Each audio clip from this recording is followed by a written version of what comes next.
Hello.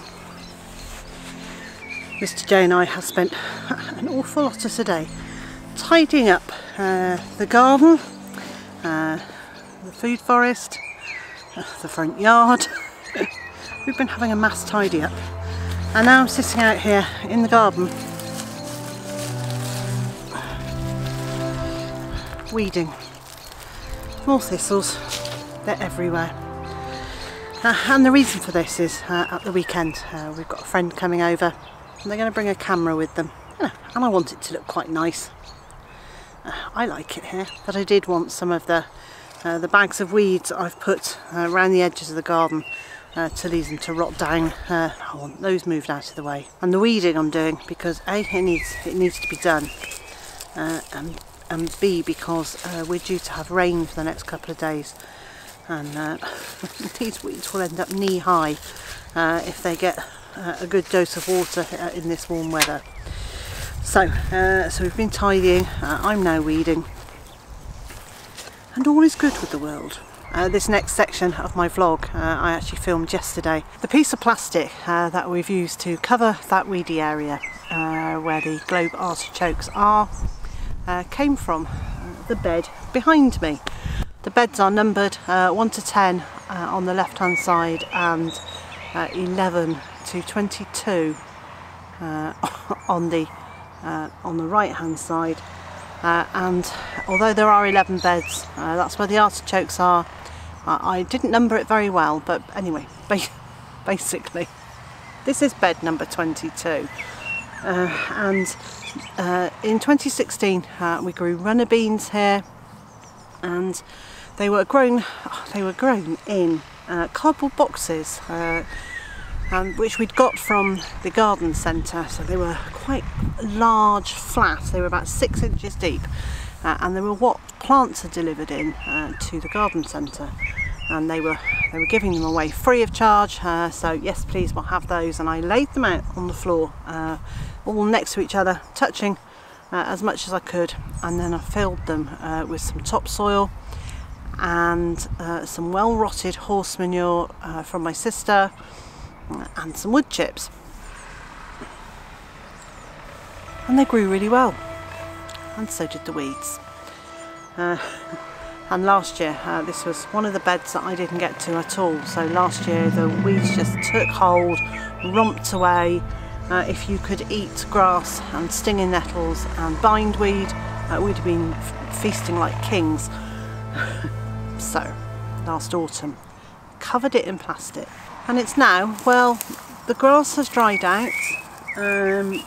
Some of the stinging nettles managed to send roots along, find a gap in the plastic at the end, and grow themselves quite neatly. So there are still some horrid stingers in here, and there are hundreds and thousands of grass seeds on the top of this soil, which obviously as soon as they've got some light and some moisture are going to romp away.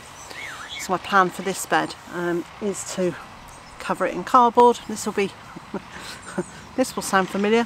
I'm going to put some edging around it if I've got any. If not, no worries, I can do that at a later date, but I'm going to cover it in cardboard, and then I'm going to cover it with a good deep layer of wood chips, and then I'm going to make some furrows in it, make planting pockets, because I actually need to be growing in this bed this year. And although the soil looks really lovely, it's looking dark. It's looking pretty rich and very nice actually.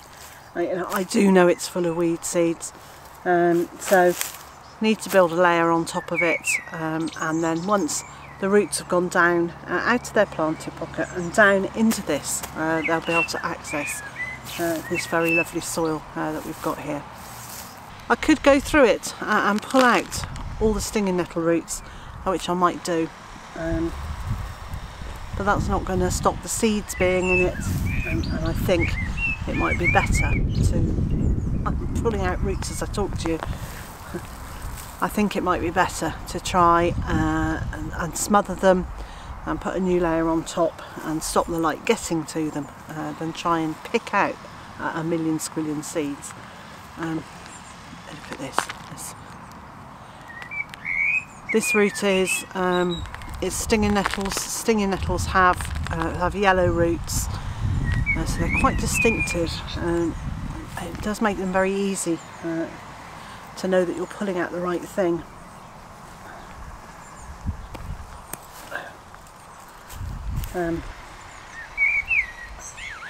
But they're as thick as a thick as a small carrot.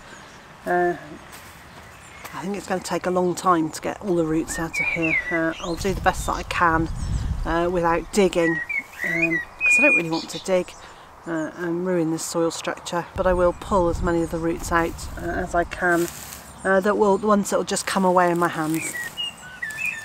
So I'm going to continue tidying, weeding, and not actually that much tidying to do, but there is quite a lot of weeding.